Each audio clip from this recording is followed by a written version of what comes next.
Hi, I'm Karen from Close to My Heart, and we are going to be creating a really fun layout today using one of our how-to books. I think you're going to love it. But before we get started, I just want to give you a quick reminder. You're going to want to like, subscribe, and turn on your bell notifications here on YouTube if you haven't already, so you don't miss any of our Close to My Heart videos. They're always full of great stuff.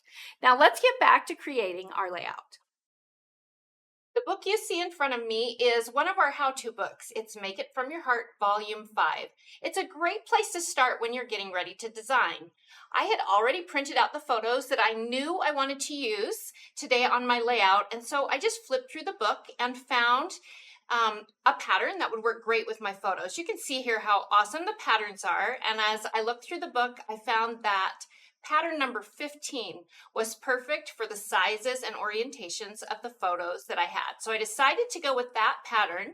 Our patterns are really great because they give you the measurements for the papers that you cut, as well as measurements of where to place things on your page. I also knew I was going to be telling this fun story of my birthday this year. All of my grandkids showed up at work with balloons and flowers and took me to lunch. My husband took me to dinner that night, and several friends sent flowers. So I had a fun story about my birthday I knew I wanted to tell. So there I am looking at my pattern, seeing which things need to be cut which sizes. Another thing that I really like to do when I'm getting ready to create, once I have my photos, is start thinking about the colors that I want to be using and grab a few things before I even get started. So I was looking at some of the colors in these photos and thinking about what I might want to use. I was also looking at that poster the grandkids had made me and thought that the black letters on there might be a fun jumping off point for my title. So I grabbed a few things like that. I even grabbed a stamp set I thought might be helpful. So I'm going to start looking at some of the papers. You can see I've got pinks, kind of a papaya color, some blues and greens that I brought in from some of the flowers, and then I also brought in some black and white pattern papers. I really liked the floral on those. All three of those papers have kind of some sort of a floral on them, and I liked that because of the flowers that were part of my birthday. And as I looked at those all next to the photos, I decided I really liked the idea of more of analogous kind of a color combo. So you can see I kept that papaya color, some peach, some ballerina, some flamingo, and some raspberry, all in that pink and orange family, and then those black and white papers. I loved that bright pink because of some of the bright pinks in the balloons, and that papaya matched some of the flowers. So I was starting to narrow things down. I also grabbed some white daisy cardstock. It's always kind of my fallback go-to for base pages because I think that other colored papers, colored inks, colored photos just really kind of sing on white daisy.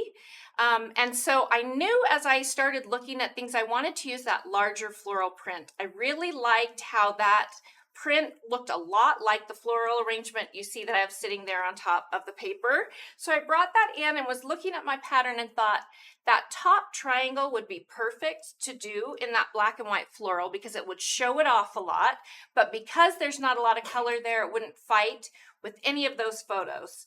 So I'm just using my pattern and the measurements on my pattern and cutting that paper down to the size that it calls for. I think it was a 6x6 if I remember correctly, and then cutting that in half to form the two triangles that I needed. So I've got those cut and I feel really good about that beginning point. And at this point, I'm just thinking, okay, I've got all these papers here that I get to choose from for all of the other pieces. And I'm wondering, that triangle needs to lie on top of a strip that goes down both sides of the layout. So I try the flamingo and I'm feeling like that's not quite it. I'm trying the papaya and I decided I really like that light side of our papaya cardstock with the floral, and so I'm going to cut that down for the strip along the sides on both pages. I know exactly what size to cut it because I already have checked the pattern. So I'm cutting that 1 3/4 inch wide, and then I'm just going to bring it over and make sure I'm liking the combination now that I have it cut, just sort of laying things out a little bit as I go so that I'm making sure all of the colors I'm choosing are working well in the positions that I'm choosing them for. Now I'm looking for that second triangle, and I tried the flamingo and felt like I'm not sure that's quite it. Maybe I'll try peach. And then I felt like it was a little too much orange because so many of the photos had pink in them too. So I decided to go for this brighter raspberry pink and decide that the light side of that raspberry was really perfect. In just a second, when I pull those photos back in, you'll be able to see those balloons. And this really mimics one of the colors on the balloons. And I love the contrast between it, the black and white, and that papaya. I think it's just a nice trio of colors that will all be touching each other. So I cut that down to the size that my pattern has asked me to cut. And I'm just going to kind of lay things out like the pattern looks to see how it looks put together. I'm loving that so far. And I'm thinking that I'll want to bring in probably a little more of the black and white as I'm moving through the layout to carry that through, and maybe some more pinks to carry the pink through. So I'm looking at the pieces that need to be behind the photos that the pattern's telling me. I decide that I think I want some black in there, but I'm not sure I want it to be large and in charge. So I pull in some pinks. And as I'm looking at the pattern and trying a few colors, I'm thinking maybe the larger photos could be matted in the pink with the larger pieces. And the smaller photos that had mats could go on the black. And then I still would have that bold black to bring in the bold black flowers, but have it not be too bold that it overtakes the layout. So that's what I'm trying here, just kind of playing a little bit with the mats in the sizes they've asked me to cut. And this pattern's really fun because the two smaller photos that are diagonal from each other get a mat, and the two other diagonal smaller photos do not, which is something I never would have thought of myself. It's something that the pattern taught me, and I thought, oh, what a fun little visual trick to play. But again, something I wouldn't have thought of myself, even though I love designing on my own. So the pattern books are great for a novice designer or an experienced designer. And now I'm just bringing my photos in and placing them like they are on the pattern, kind of playing around with which ones will go in which positions and making sure I'm liking how they look. And I do a little moving around until I'm happy with it. I decide to move that photo of me in the black shirt and black hat at dinner with my husband that evening over to the black mat because I like the way those play off of each other. And then as I'm looking at it, before I start gluing, I think I really feel like I need a little bit of that bold black over near the sides. So I looked a little bit through my papers and noticed that one of the papers I had pulled had a diagonal stripe zip strip, and I thought maybe I'll just add that as an accent down the sides by that papaya strip. So I cut those and think that that maybe is going to feel like it's grounding things just a little bit so that those two black mats don't feel too large. And I decide I want that zip strip to just be poking out from underneath that piece of papaya instead of that whole ½ inch showing, so that it is just a subtle nod to that solid black. So that's what I'm trying here. I'm just running it so that it's peeking out from behind and giving it a try here on the side. And then I'm also looking at my pattern and looking at where things need to be put. On my book, it's giving me measurements where everything goes. So I grabbed my Versamat because it's such a great tool to be able to put the page you're working on top of and have your measurements right there in front of you. It's just really easy to find where things go. So that's what I'm doing here, just following measurements in my pattern and using the Versamat to help me just easily place things right where they belong. And I really am loving it as I'm starting to put it together. So I'm just moving over to the other side of the layout and adding all those pattern pieces here before I start mounting the photos. I know for sure I'm ready to glue these little pieces down. I don't feel like there's anything else I need to do to those, and they're ready to go down, but I'm not sure at this point if I'm going to want to do any kind of stamping or any kind of decorating that white daisy base page, or if I'm going to just feel good about that white back behind. So that's why you can see I haven't glued down any of my photo mats or photos at this point. I'm still just following that pattern, getting things added to the page that I know I'm not going to need to move or change. So now that I've got all of those added on both of the pages, I feel like I'm ready to put the two pages next to each other so I can kind of view that whole layout as one piece and decide what I want to do as far as my title goes, any accents, stamping, any of the artistic part of the scrapbooking. And I mentioned at the beginning of this video that I had thought ahead about using these black letters for my title. So I pulled a few letters. I was thinking it would be fun to use a title that said Happy Memories. The stamp set I pulled had memories, and that's kind of what triggered that idea. So I pulled out the letters for happy, and I'm just playing with that a little bit and placing it on the layout so that I can decide if I'm liking how that looks and what memories might look like underneath it. Then I also grabbed a few other supplies. I grabbed this really fun stencil that has several different patterns on it, and I think the hearts might be really cute. So I grabbed our Distress Oxide pad. I grabbed a few of them, but I decided to go with this one. It's called Tattered Rose, and it's perfect for this page because it's a really soft pink that has just a hint of peach in it. And I thought with that orange and the pink in this layout, it would be really fun to just add just a soft, subtle stenciling of some hearts on this page. And you can see that I'm just adding a few little hearts here and there. And I'm thinking that if I do them in the corner here and maybe poking out from behind a photo, it might help to ground that photo just a little bit and draw the eye right to the photo instead of having it look like it's just floating on the page. So that's what I'm doing here, just playing a little bit with those hearts and placing my photos around to see if I'm happy with where I put the hearts and if I need a few more. I decide to add some more kind of peeking out from underneath that bottom photo there. And I'm just moving photos back and forth just to get an idea before I start to put adhesive on anything if I'm going to be happy with where they turn out. And so I decided I needed some hearts over here on this other page too. Again, just kind of adding some so that they'll peek out from behind where one of my photos is, and moving it around just a little bit. And then I'm going to just bring the photo back over and make sure that I'm happy with where I've placed those hearts, lining those pages back up again. I feel like scrapbooking, it's great for me when I have a bunch of supplies I've grabbed that I think are going to work with my photos, and then I can just play with those as I go. And quite often, some of the supplies that I grab, I end up not even using at all, because as I'm in the process of building, I realize, nope, that's not going to work. This will, this might not. So that's why it was so awesome that I just had that stencil and that Tattered Rose pad there. I had a much brighter pink pad that I could have used, but decided as soon as I used some of those brighter papers that I didn't want to fight with those with a brighter ink.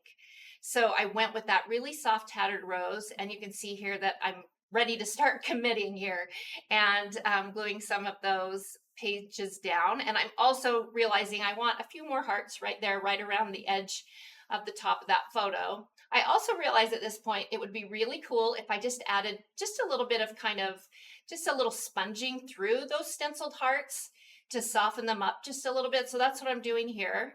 And because I used our Close to My Heart adhesive, it was really easy to pull that picture off. I love that adhesive. It's my favorite that I've ever tried, and it's perfect for being able to move things around, and then once it sits long enough, it's permanent. So I'm using that same idea throughout the layout, where I'm sort of just sponging on top of some of those stenciled hearts that I've added. And here I am getting ready to add a few more photos so that I can judge where I want them to be over here on this right half of the layout. And I'm using my left side. That's just a fun little trick too. Even if you have measurements that are the same on both sides of your layout, just to be sure I haven't messed up on a measurement, I like to bring in the side of the layout that I've already got adhered to the page so that I can just make sure they're lined up. So you can see that those 3x3 photos across the bottom and that 4x6 over there on the left page all line up. So I had pulled that over to just make sure my measurements were spot on. And here I am adding that sponging again over the top of the hearts like I had done on the left page. And I'm really loving how that soft kind of peachy pink is playing off the brighter shades of that in my layout. And then I get this idea at this point, oh, what if I also sponge under where the title is going to be? And that would be a fun way to make that happy really pop. So I added some sponging and a few little hearts because I thought it would be cute if the memory part went over the top of the hearts. And I think little ideas like that just pop into your head as you go. The pattern itself gave me a perfect base to get started with, where you can see that even with the pattern, I was able to do my own sort of little accents of those zip strips and my own accents of the stenciling and the sponging. Also, you can see here, I'm adding my title, and I put the P down first because it's the center letter in happy. And I thought that would help me make sure that that title was nicely centered underneath my photo. So there's another trick. When you're trying to put a title under a photo or in the middle of a page, if you just mark the center of where you're going to be and find your center letter, or if it's an even number of letters in between the two middle letters, then you'll be really happy with your placement of what you're putting onto your page. That's great for even subtitles or if you're adding a date. So that's how I did this happy title. I just put that center P and then worked out from the center, and you're going to see that it fit beautifully right there under my photo. And that sponging under the title, I think, turned out really nicely. So I'm going to stamp that memories that we had picked at the beginning. I grabbed a stamp set that coordinated beautifully with that floral paper I had chosen. And so it's working together really nicely, even though I'm not going to, at least I don't think I'm going to at this point, use any of the florals from the stamp set. I am thinking that the style of the stamp set is going to work well with what I've chosen with papers. So I love that combination of those acrylic letters mixed with a stamped word to create a title. I think so often we think stamping on a page means you have to do these big images and then color them in, where sometimes it can be just as simple as a few little words or accents. And here I'm adding some words from the stamp set.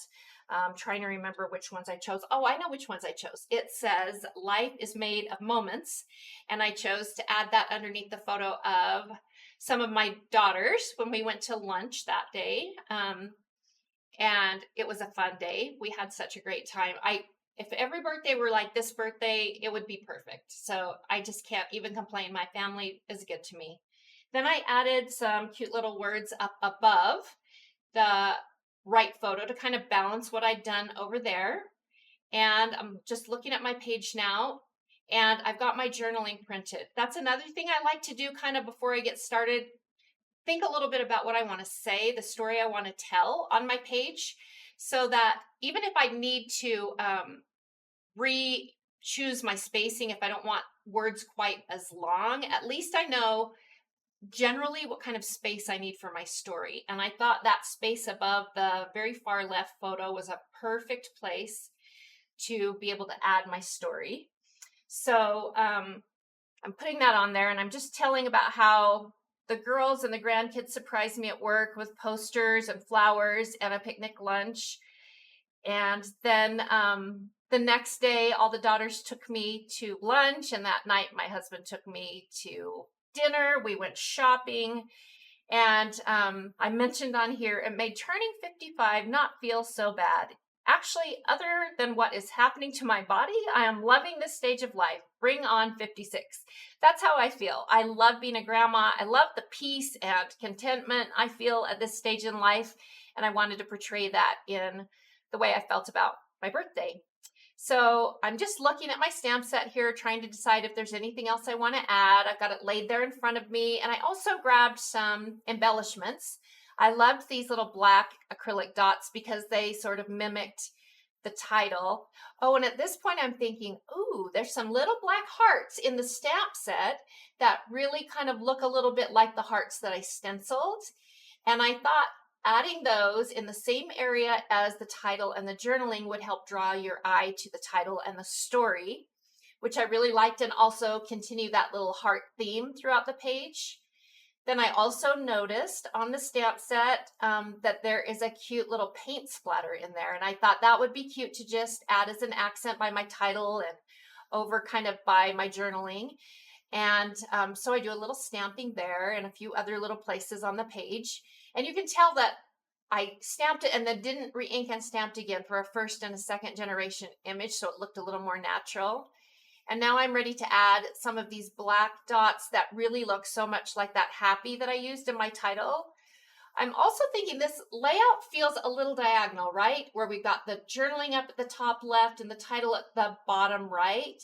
So I'm using those dots to play up that diagonal so that your eyes look from the top left right down to the bottom right to kind of get an idea of what's happening on the page. And then you look at the story that the photos are telling.